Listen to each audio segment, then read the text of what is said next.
Amigos y las moscas, vamos a hablar del libro más reciente de la académica y periodista Viri Ríos. El libro se titula No es normal y postula que no es normal que los mexicanos vivamos tan mal, es un pueblo, como dice Viri, tan lleno de anhelos y tan lleno de posibilidades, que vive en un estado injusto, en unas condiciones pues que están mal colocadas. Viri, ¿cómo estás? Muchísimas gracias por aceptar esta entrevista. Muy bien, Guillermo, muy bien. Muchísimas gracias por invitarme. Oye, Viri, tú tienes una trayectoria en la academia ya de muchos años y has trabajado, digamos, de forma académica muchos temas, pero ¿qué es lo que te lleva a escribir este libro que tiene un anhelo y un espíritu más de divulgación sobre estos temas concretos de política pública? Bueno, este libro en realidad es producto de mi experiencia como académica por los últimos 15 años y es el producto de viajar de Ecatepec a Polanco, de ir a San Pedro Garza García, de compararlo con la frontera en Tijuana, pues de ver las diferencias entre el Mérida de Paseo Montejo y el Mérida de Emiliano Zapata. Yo creo que las diferencias que observamos en este país son anormales, son completamente inusuales para un país del nivel de desarrollo económico como el que tiene México. No debemos olvidar que México es el 10º país más poblado del mundo, por tanto tiene un grupo de consumidores potenciales muy grandes, la 15ª economía más grande del mundo, es el principal socio comercial de Estados Unidos, que es la potencia global en términos de comercio, y aún así observamos que en México, pues las condiciones no son las que deberían ser. La clase media debería ser, Guillermo, al menos 58% superior de lo que tenemos. No es normal que la clase media en México sea tan pequeña, y no es normal que tengamos tantos pobres. Con el 53% de las personas en pobreza, pues es completamente anormal que un país como México tenga tales niveles de pobreza. Antes de entrar en los temas sustantivos, también quiero decir que una de las cosas interesantes de este libro es que a pesar de que tú tienes un doctorado en Harvard, publicas en El País, tienes columnas en el New York Times en español, tienes incluso clases en Estados Unidos, no es un libro escrito desde el privilegio.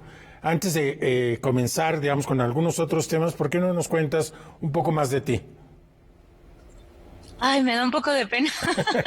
Es que yo siempre he dicho. Esto le da como cierta legitimidad también, porque también es distinto decir desde dónde hablas, y creo que hay algo que construye muy bien tu argumento. Si nos hablas también que de ti un poco, cómo llegaste a tener pues estos grados académicos, el esfuerzo gigantesco que hiciste, y esta idea de capilaridad social que en tu caso, digamos, fue muy exitosa, pero que no es normal, como dices, para el resto de los mexicanos. Claro, Guillermo, pues mira, pasa que es muy difícil. Yo como mencionas, pues yo tengo grados académicos muy altos, pero en realidad yo nací abajo. Yo vengo de la clase trabajadora de la Ciudad de México. Mis padres pues no tienen educación formal, no tienen educación de licenciatura formal. Y ha sido un muy largo camino en el cual yo he visto pues cómo las personas que crecieron conmigo, los mismos niños del vecindario, pues tenemos de repente vidas completamente distintas, y a veces lo que nos separa es un simple accidente de la vida, es el hecho de que a alguien se le murió su mamá. Es el hecho de que alguien era disléxico. Es el hecho de que alguien sentía que no le gustaba tanto sí, y entonces creo que este proceso de bifurcación que se dio en mi propia vida por mucho esfuerzo, pero también por mucha suerte, porque yo tuve unos padres extraordinarios, pues me ha hecho conocer México desde un punto de vista yo creo como muy rico, porque pues al día de hoy, sabes, yo visito a mi mamá, quien vive en Ecatepec, a mi papá, quien vive en Tecámac, me doy cuenta de pues estas diferencias abismales que existen en la población en México. Me da un poco de pena todavía contar mi historia, porque yo creo que mi historia, Guillermo, no es mía. Yo creo que mi historia es de toda mi familia, ¿sabes? Y no quiero que se sienta como yo diciendo, yo lo logré, porque no es así, esto es un logro colectivo, no hay un solo, yo no creo en los logros individuales, yo no creo que las personas se hacen solas. Entonces, cuando cuento esta historia, en realidad yo pienso en mi madre, en mi familia, en el mismo vecindario, ¿no? En cómo nos cuidábamos unos a otros. Bueno, te quiero quitar, digamos, la luz y la atención en esto que con toda razón dices que te da un poco de pudor, pero vámonos a lo sustantivo. En el libro postulas que en realidad lo que pasa es que nuestras reglas de convivencia están mal, ¿no? ¿Podrías abundar un poco sobre esto? Bueno, cuando tú le preguntas típicamente a alguien, a tu intelectual preferido, ¿por qué México está como está? ¿No? ¿Por qué México no es un país más desarrollado y con mayor oportunidad para su gente? Típicamente la respuesta que tú vas a encontrar, Guillermo, es la respuesta de hay mucha corrupción y no hay Estado de Derecho. Mi libro propone una hipótesis alternativa y de hecho sí. mucho más grave. Mi libro propone que, de hecho, aun si no hubiera corrupción, aun si hubiera Estado de Derecho, aun si las reglas se cumplieran al pie de la letra, México seguiría siendo un país de profundas desigualdades porque las reglas del juego están mal hechas. La forma en la que trabajamos, la forma en la que hacemos negocio, la forma en la que pagamos impuestos, la forma en la que nos convivimos unos con otros, es de tal manera que privilegia sobre todo a las personas que ya tienen muchos recursos en detrimento del resto. Entonces es más grave, porque nos habla de que no se trata solo de aplicar las reglas que ya tenemos, sino que se trata de buscar cambiarlas de forma que esas reglas promuevan la movilidad y la extensión de la clase media. Claro. Parecerían obviamente que son unas reglas hechas por las élites y que pues este país está estructurado, como dices, para que los ricos sea muy difícil que pierdan su riqueza, más bien la aumentan, y para que los pobres sea muy difícil la clase media que salga de estas condiciones. Vámonos a un corte y regresamos contigo para ir desgranando el argumento, Viri.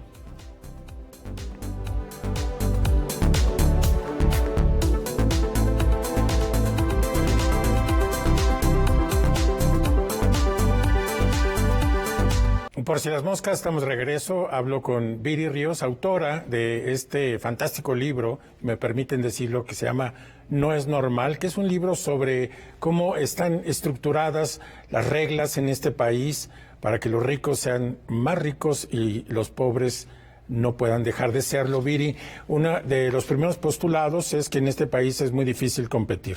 ¿Por qué no nos cuentas un poco más sobre esto? Correcto. Cuando nosotros observamos quiénes son las empresas que son las empresas más importantes de México, y vemos, digamos, el ranking de la revista Expansión que contiene las 500 empresas más importantes del país, nos damos cuenta que esas empresas, ese ranking, es 70% similar, Guillermo, al ranking que existía hace 20 años. Y eso no es igual todavía en otros... mucho. Ajá, en otros países. Se parece mucho al de 1975, ¿no? Es ridículo. Claro, sí. Y eso no es exacto, y eso no es igual en otros países. En otros países existen empresas nuevas, por ejemplo, en Estados Unidos tú tienes Amazon, tienes Facebook, que no existía hace 20 años, tienes nuevos ricos. Entonces en México no hay ni siquiera nuevos ricos, tenemos un capitalismo inusualmente inmóvil. Yo le llamo un capitalismo de no capitalistas, porque nuestros supuestos capitalistas, estas grandes empresas, no están acostumbradas a competir, nunca lo han hecho. Claro. La COFESE, la Comisión Federal de Competencia, debería ser la principal encargada de crear un mercado verdaderamente competitivo en donde las empresas pequeñas se pudieran volver medianas, las empresas medianas se pudieran volver grandes y las grandes compitieran.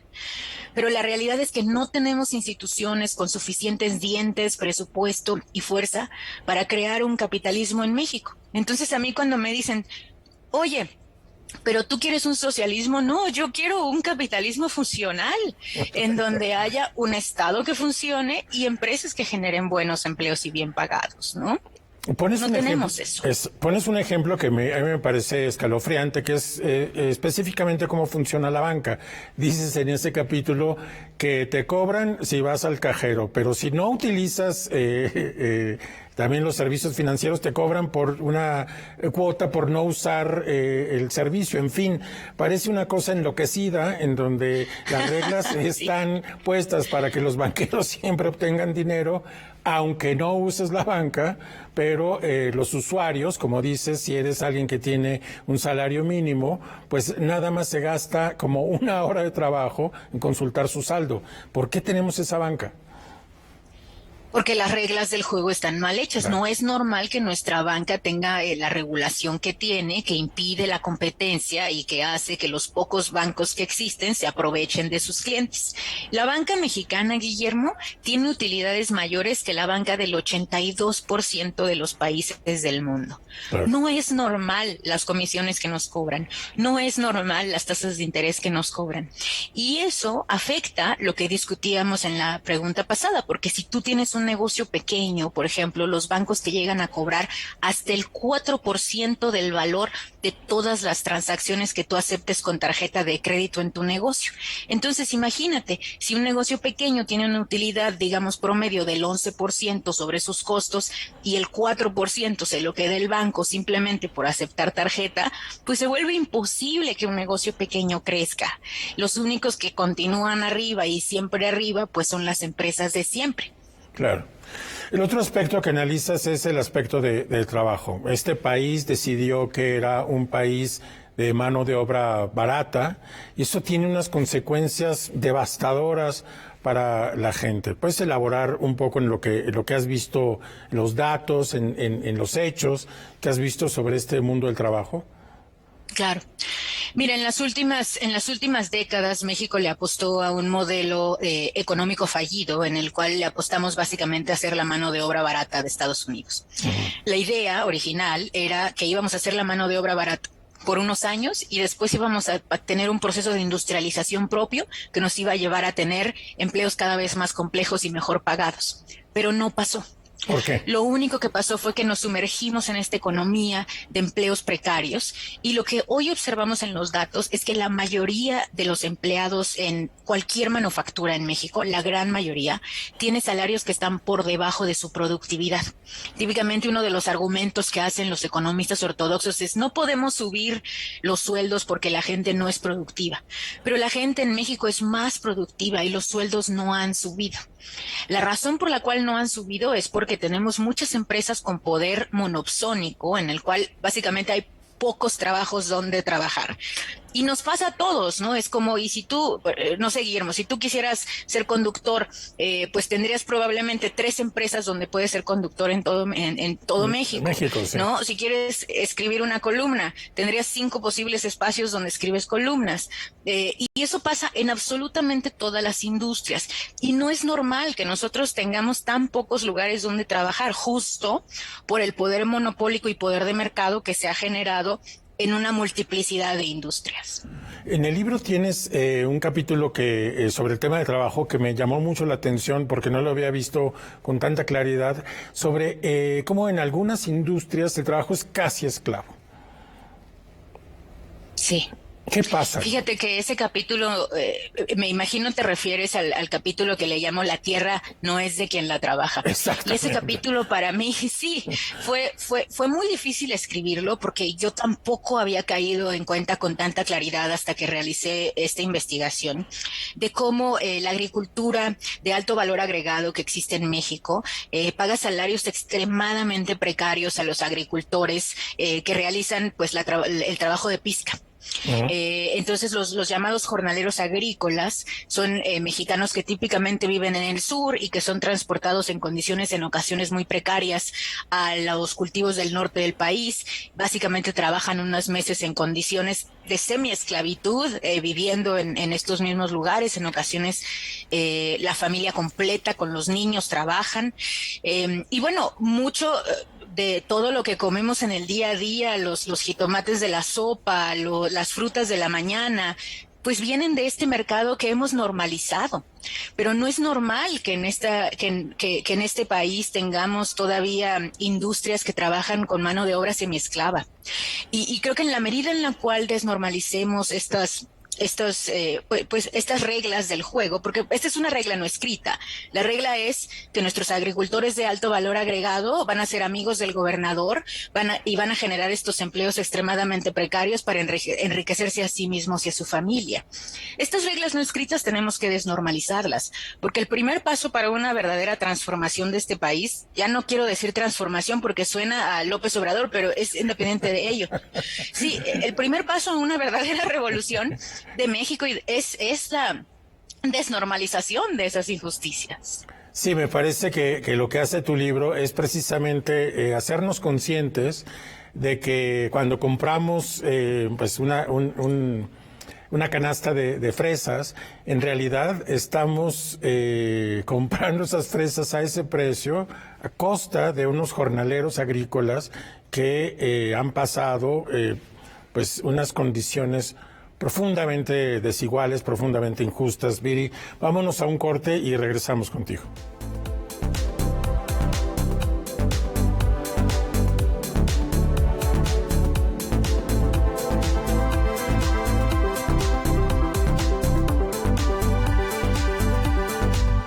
Por si las moscas, estamos de regreso. Hablamos del libro No es normal de la periodista y académica Viri Ríos. Es un libro que nos hace muy conscientes de las reglas desiguales en las que está plantado la actividad económica y productiva de este país. Viri, dos conceptos que también mencionas y que me parece que están vinculados. Uno es el tema de cómo se pagan impuestos y cómo se recogen impuestos en este país y cómo este país es un capitalismo de cuates. Me parece que, en fin, estas dos cosas están relacionadas. Hablemos del tema de por qué recogemos tan pocos impuestos. Hablas una anécdota que tampoco conocía, como el ministro de Hacienda, Ortiz Mena, manda llamar a el gran pensador acerca de la redistribución del ingreso por medio de impuestos. Es un húngaro británico, me parece. Sí. Que viene a México en los años 60, hace un planteamiento radical acerca de cómo mejorar el tema, y Ortiz Mena le dice, no se puede mover. Cuéntanos qué es lo que pasó y por qué tenemos ese sistema impositivo. Este es un capítulo que me gustó mucho porque lo escribí de la mano de varios historiadores mexicanos. De hecho, todos los capítulos de mi libro fueron editados y leídos por varios académicos. Okay. Entonces es un libro muy serio. Yo traté la escritura de este libro como se trata un estudio académico sólido, como si fuera algo, ¿sabes? Verdaderamente... Sí. Muy sólida.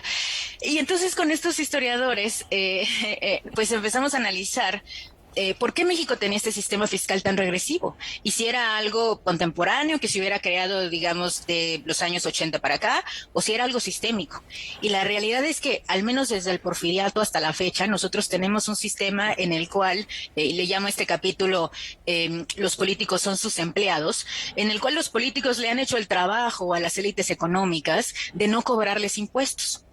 El resultado es un país como el que tenemos hoy, en donde las reglas del juego son tales que la clase media paga proporcionalmente más impuestos que un billonario, en donde el 66% de nuestros billonarios heredaron su fortuna sin pagar un solo peso de impuestos. Sí. Y en donde la mayor cantidad de la evasión fiscal se lleva a cabo también hasta arriba, en el 1% más rico. Típicamente siempre nos dicen, no, bueno, para aumentar la recaudación, cóbrale a los informales, y se imaginan el tianguis, al tendero, al tamalero, ¿sabes?